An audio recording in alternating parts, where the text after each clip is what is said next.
أعوذ بالله من الشيطان الرجيم بسم الله الرحمن الرحيم وعلم آدم الأسماء كلها ثم عرضهم على الملائكة فقال أنبئوني بأسماء هؤلاء إن كنتم صادقين قالوا سبحانك لا علم لنا إلا ما علمتنا إنك أنت العليم الحكيم قال يا آدم أنبئهم بأسمائهم فلما أنبأهم بأسمائهم قال ألم أقل لكم إني أعلم غيب السماوات والأرض وأعلم ما تبدون وما كنتم تكتمون۔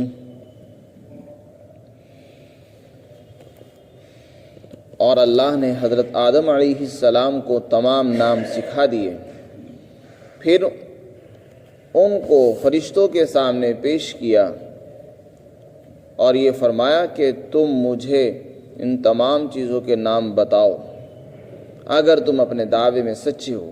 فرشتوں نے جواب دیا کہ آپ کی ذات پاک ہے، ہمیں علم نہیں ہے مگر انہی چیزوں کا جن کا آپ نے ہمیں علم دیا ہے، اور حقیقت میں آپ ہی خوب جانتے ہیں اور حکمت والے ہیں۔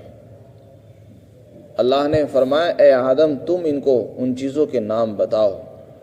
پھر جب حضرت آدم علیہ السلام نے ان کو ان تمام چیزوں کے نام سکھا دیے، بتائے، تو اللہ نے فرمایا کیا میں نے تم کو نہیں کہا تھا کہ میں زیادہ جانتا ہوں آسمانوں اور زمین کے بھیدوں کو، اور میں ان تمام چیزوں کو خوب جانتا ہوں جنہیں تم چھپاتے ہو، جنہیں تم ظاہر کرتے ہو اور جنہیں تم چھپاتے ہو۔ اس سے پہلی آیات میں خلافت سے متعلق ایک بیان آیا۔ اللہ تعالیٰ نے فرشتوں کے سامنے حضرت آدم علیہ السلام کو جب پیدا کرنے کا ارادہ فرمایا تو تمام فرشتوں کے سامنے اس کا اظہار کیا تھا کہ میں اپنا ایک خلیفہ اور ایک نائب بنانے جا رہا ہوں، اس کی کیا خاصیتیں ہوں گی وہ سب چیزیں بتا دی گئی ان کو۔ تو انہوں نے یہ کہا کہ ایک معصوم مخلوق کے ہوتے ہوئے ایسی غیر معصوم مخلوق کی کیا ضرورت ہے، بظاہر اس کی ضرورت ہماری سمجھ میں نہیں آتی۔ باری تعالیٰ سے انہوں نے عرض کیا کہ ہمیں اس کی ضرورت بتائیے کہ اس کی ضرورت کیا ہے، یعنی ہم تو معصوم ہیں، گناہ نہیں کرتے اور نہ ہم سے گناہ ہوتا ہے، جیسی اچھی عبادت ہم کر سکتے ہیں کوئی دوسرا نہیں کر سکتا، تو پھر آخر اس کی کیا ضرورت ہے؟ تو اللہ نے ایک جواب تو اس کا دیا تھا کہ زمین کے اندر خلیفہ کو بنانے کی کیا ضرورت ہے، اس کی حکمت اور مصلحت میں زیادہ جانتا ہوں، تم نہیں جانتے، وہ کل بتا دیا گیا۔ یہاں سے دوسرے انداز سے حضرت آدم علیہ السلام کے پیدا کرنے کا مقصد بیان کیا، جس سے حضرت آدم علیہ السلام کا تفوق اور ان کا فرشتوں سے اعلیٰ اور افضل ہونا بھی معلوم ہوتا ہے۔ تو یہاں پر اللہ تعالیٰ نے فرشتوں کو جواب دیا کہ آدم علیہ السلام کو ہم نے علم دیا ہے زمینی مخلوقات کا، جو علم ہم نے تم کو نہیں دیا ہے، اس لیے ہم انسان کو زمین میں پیدا کرنا چاہتے ہیں۔ تو خلاصہ جواب کا یہ ہوا کہ زمین میں ایک خلیفہ کو بنانے کا مقصد یہ ہے تاکہ وہ زمین کے تمام چیزوں پر حکومت کر سکے، اور خلافت کرنے کے لیے ضروری ہے کہ زمین کی مخلوقات کا اس کو علم ہو، وہاں جو رہتے ہیں ان کے مزاج کو وہ جانتا ہو، ان کی بھوک پیاس کو محسوس کرتا ہو، بھوک کی شدت کیا ہوتی ہے، پیاس کی شدت کیا ہوتی ہے، اس کو وہ جانتا ہو، وہی اس کو حل بھی کر سکتا ہے۔ جس کو بھوک اور پیاس نہیں لگتی وہ بھوک اور پیاس کی شدت کو نہیں محسوس کر سکتا ہے۔ اور چونکہ فرشتوں کے اندر یہ باتیں نہیں ہیں، وہ سب اس سے پاک ہیں، بیماریوں سے بھی پاک ہیں، وہ نہ ان کو بیماری لگتی ہے، نہ بھوک ہے، نہ پیاس ہے، نہ خواہشات ہیں، نہ ان کو استنجے کی ضرورت پیش آتی۔ اب جو آدمی ان کی عدالت میں بھوک کا مقدمہ لائے تو وہ اس کو کیسے محسوس کر سکتے ہیں؟ اور وہ کیسے حل کر دیں گے؟ اس کو تو وہی حل کر سکتا ہے جو بھوکا رہنا جانتا ہو، اور بھوکا ہونے کی حالت میں کیا پریشانی ہوتی انسان کو وہ جانتا ہو، وہی اس کو حل کر سکتا ہے۔ تو اللہ تعالیٰ نے دوسرے انداز سے جواب دیا کہ آدم یعنی انسان کو خلیفہ بنانے کا مقصد ہمارا یہ ہے کہ ایسا خلیفہ بنائے جو زمین والی مخلوق کے مزاج کو جانتا ہو، زمین میں بسنے والی تمام چیزوں کے نام سے واقف ہو، فائدہ دینے والی چیزیں کون کون سی ہیں، نقصان دینے والی چیزیں کون سی ہیں، ان کی کیا کیا خاصیتیں ہیں، وہ ہر ایک سے واقف ہو۔ ایسا ہی انسان زمین کے خلیفہ ہونے کے لائق ہے۔ تو اس آیت کریمہ میں اللہ نے جواب دیا۔ چنانچہ اس کے لیے کیا انداز اختیار کیا؟ فرمایا ہم نے آدم علیہ السلام کو تمام چیزوں کے نام سکھا دیے۔ نام سکھانے کا کیا مطلب؟ یعنی زمین میں کائنات میں جتنی چیزیں پائی جاتی ہیں اللہ نے ہر چیز کے ایک تو نام سکھائے حضرت آدم علیہ السلام کو کہ اس کا نام یہ ہے، اس کا نام یہ ہے، اس کا نام یہ ہے۔ پھر ان چیزوں کے نام کے ساتھ ساتھ ان کی خاصیتیں بھی بتا دی کہ اس چیز کا اثر یہ ہے، اس کا اثر یہ ہوتا ہے، اس کا فائدہ یہ ہوگا، اس کا نقصان یہ ہوتا ہے۔ زہر کن چیزوں پر اثر انداز ہوتا ہے، اس کا نقصان بیان کیا۔ کون کون سی چیزیں انسان کے لیے فائدہ مند ہیں، وہ حضرت آدم علیہ السلام کو اللہ نے سکھا دی۔ یہ سب کچھ ہوا۔ زمین میں انسان کو کون کون سی چیزیں فائدہ دیں گی وہ بھی بتا دی، کون سی چیزوں سے فائدہ اٹھائے گا وہ سب بتا دیا گا اس کو۔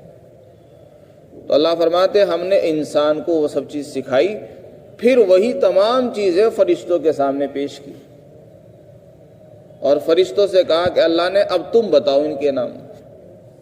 پہلے انسان کو سکھائی گئی، پھر فرشتوں سے کہا گیا کہ تم ان کے نام بتاؤ۔ اگر تم اپنے دعوے میں سچے ہو کہ انسان کو پیدا کرنے کی ضرورت نہیں ہے، اب تم ہی بتاؤ۔ چنانچہ جب ان کے سامنے یہ سوال پیش کیا گیا وہ اس کے جواب سے عاجز رہ گئے اور اپنی عاجزی کا اعتراف کرتے ہوئے کہا کہ باری تعالیٰ آپ کی ذات پاک ہے، ہم اپنے قول سے رجوع کرتے ہیں، ہماری بساط اور مجال نہیں کہ ہم آپ کے فیصلے پر اعتراض کریں۔ فرمایا کہنے لگے کہ آپ نے ہمیں جو علم دیا ہے بس ہم تو وہی جانتے ہیں، اس سے زیادہ ہمیں کچھ معلومات نہیں، اور اصل تو آپ ہی جاننے والے ہیں، آپ ہی حکیم ہیں، حکمت والے بھی ہیں۔ تو اس سے انہوں نے اپنی عاجزی کا اعتراف کیا۔ تو ادھر آدم علیہ السلام کو علم دیا گیا اور فرشتوں کو علم نہیں دیا گیا۔ پھر اللہ نے فرمایا آدم علیہ السلام سے اے آدم اب تم ان فرشتوں کو بتاؤ ان چیزوں کے نام، کائنات میں زمین میں جتنی مخلوقات پائی جاتی ہیں ان کے نام ان کو بتاؤ۔ چنانچہ آدم علیہ السلام نے ہر چیز کے نام بتا دیا، اس کا نام یہ ہے، اس کی خاصیت یہ ہوگی، اس کا نام یہ ہے، اس کی خاصیت یہ ہے، اس چیز کا فائدہ یہ ہوگا، اس کا نقصان یہ ہوگا۔ ساری چیزیں ایک سے لے کر آخر تک آدم علیہ السلام نے فرشتوں کے سامنے بیان کر دی۔ تو آدم علیہ السلام کو اللہ نے فرشتوں کے سامنے ایک معلم کی حیثیت سے پیش کیا اور ان کو طالب علم کی حیثیت سے۔ اس سے اللہ تعالیٰ نے آدم یعنی انسان کا مرتبہ فرشتوں کے سامنے کیا ہے اس کو ظاہر کر دیا، اور یہ بھی بتا دیا کہ زمین پر خلافت کرنے کے لیے معصوم ہونا کافی نہیں ہے، ایک انسان معصوم ہو، گناہوں سے پاک ہو، اتنا ہی کافی نہیں تھا، بلکہ ایسے انسان کی ضرورت ہے جو فتنہ اور فساد کو حل کر سکے۔ جہاں فساد ہی نہیں ہوں گے تو وہاں خلافت کی کیا ضرورت پیش آئے گی؟ خلیفہ تو وہاں ہوتا ہے، حاکم وہاں ضرورت پیش آتی ہے جہاں جھگڑے فساد ہوتے ہیں، اور جہاں ساری ہی مخلوق جھگڑے سے پاک ہوگی تو وہاں کسی کو خلیفہ بنانے کی ضرورت ہی نہیں ہے۔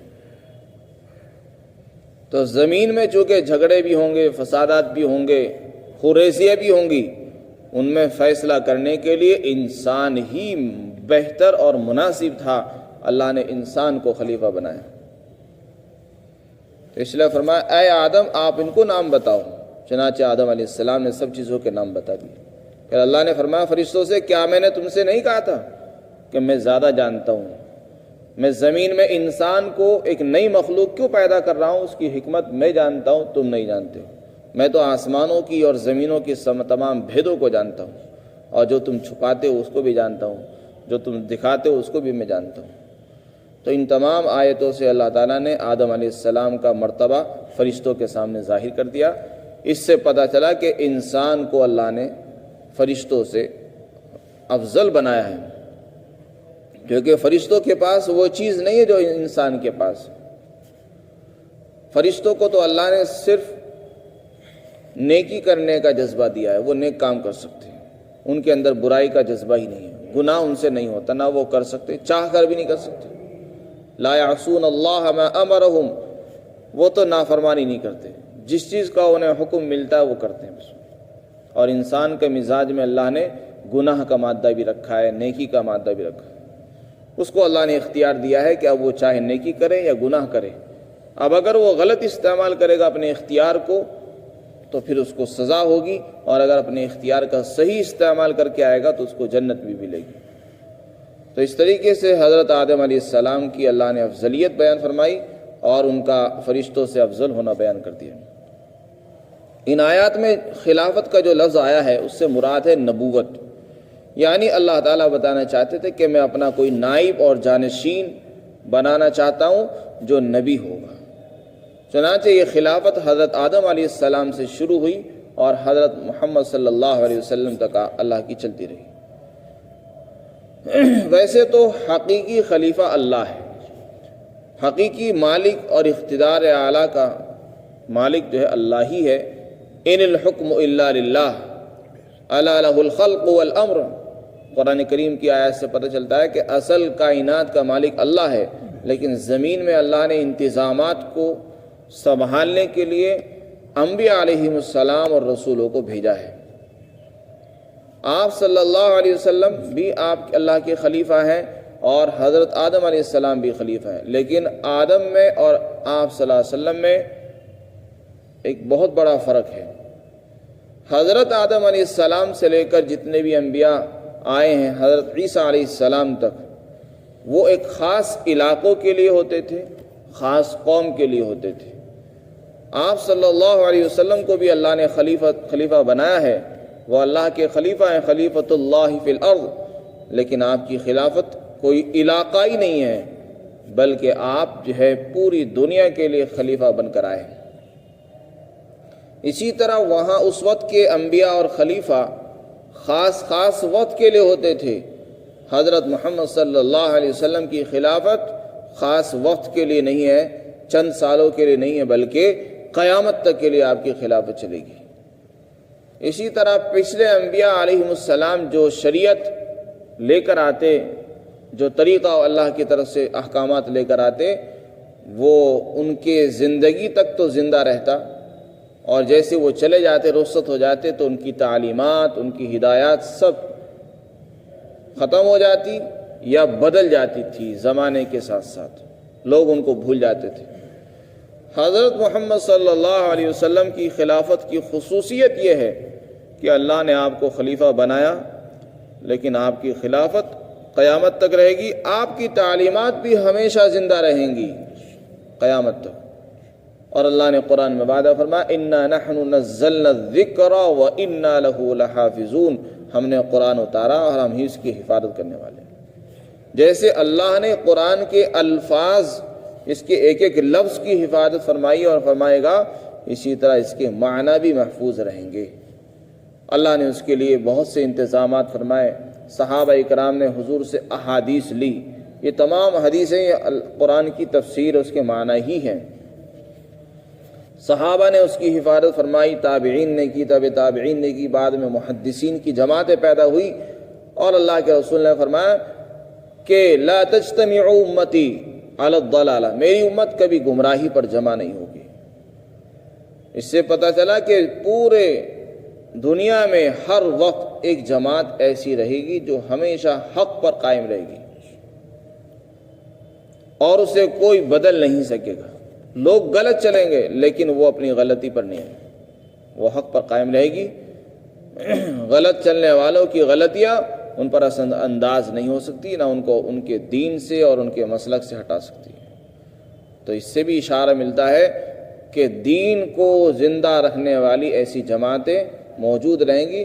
چنانچہ الحمدللہ جو احادیث کا ذخیرہ اللہ کے رسول نے صحابہ کو پیش کیا تھا، وہ آج بھی ذخیرہ اس وقت سے لے کر آج تک حضرات محدثین اور حضرات علماء اکرام کی محنت اور کوششوں سے زندہ ہے اور انشاءاللہ آخر تک زندہ رہے گا۔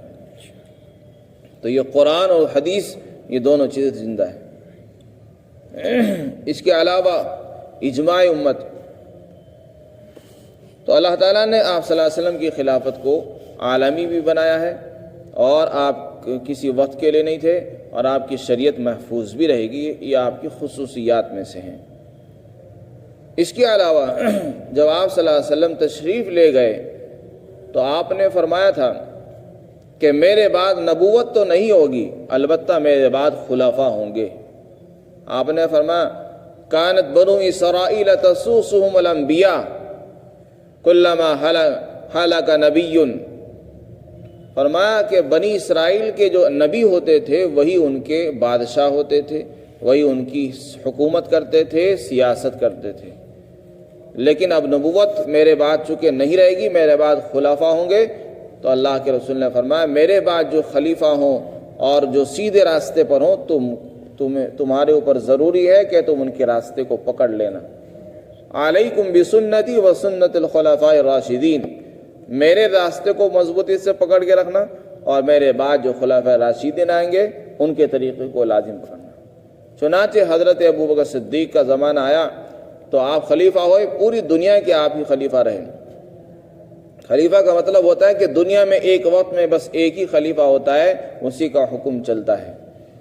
آپ کے بعد حضرت عمر بنے، حضرت عمر کے بعد حضرت عثمان غنی رضی اللہ عنہ بنے، آپ کے بعد پھر حضرت علی رضی اللہ تعالیٰ عنہ بنے۔ تو یہ خلافت راشدہ کہلاتی ہے۔ جب تک یہ خلفاء راشدین رہے، یہ خلافت اپنے صحیح اصولوں پر چلتی رہی۔ بعد میں طوائف الملوکی کا دور آیا، لوگ نئے نئے اپنے اپنے علاقوں کے امیر اور حاکم بن کے بیٹھ گئے، تو چونکہ خلافت اپنے صحیح اصولوں پر قائم نہیں رہی ہے، اس لیے وہ خلیفۃ الرسول نہیں کہلا سکتے۔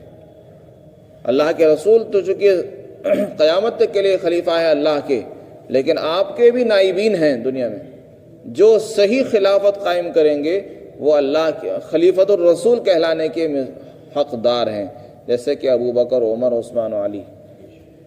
لیکن چونکہ بعد میں وہ خلافت رہی نہیں، اس لیے اب کوئی آدمی خلیفۃ الرسول کہلانے کا مستحق نہیں ہو سکتا۔ ہاں، اگر بعد میں آنے والے زمانے میں جیسا کہ حضرت امام مہدی تشریف لائیں گے، وہ خلافت کریں گے، خلیفہ ہوں گے، تو وہ اس کے لائق ہیں کہ ان کو کہا جائے خلیفۃ الرسول، کہا جا سکتا ہے ان کو۔ تو اس سے پتہ چلا کہ خلافت سے مراد ہے نبوت۔ اللہ تعالیٰ، نبی کا کام یہ ہوتا ہے کہ اللہ سے تعلیمات لے کر، ہدایات لے کر بندوں کی تربیت کرتا ہے، بندوں کو سکھاتا ہے، اور بندوں کے انتظامات، ان پر حکومت کرنا، یہ اس کا کام ہوتا ہے۔ صحیح اصولوں پر حکومت انبیاء علیہ السلام ہی کر سکتے ہیں، انبیاء کے علاوہ کوئی دوسرا انسان صحیح حکومت نہیں کر سکتا ہے۔ تو ان آیات سے چند چیزیں ہمیں معلوم ہوتی ہیں۔ ایک تو یہ کہ اللہ تعالیٰ نے فرشتوں کو صرف نیکی کا جذبہ دیا ہے، گناہ کا جذبہ نہیں دیکھا۔ انسان کی طبیعت میں دونوں مادے ہیں، اس لیے انسان کے متعلق لکھا ہے حضرات علماء نے کہ اگر یہ انسان نیکی کرتا کرتا جو ہے ترقی کرے تو یہ فرشتوں سے آگے بڑھ سکتا ہے، کیونکہ فرشتوں کا نیک عمل کرنا یہ کوئی کمال نہیں ہے، ان کی تو طبیعت بنی ہوئی، ان کا نیک عمل کرنا یہ ان کی طبیعت ہے، ان کا کمال نہیں ہے۔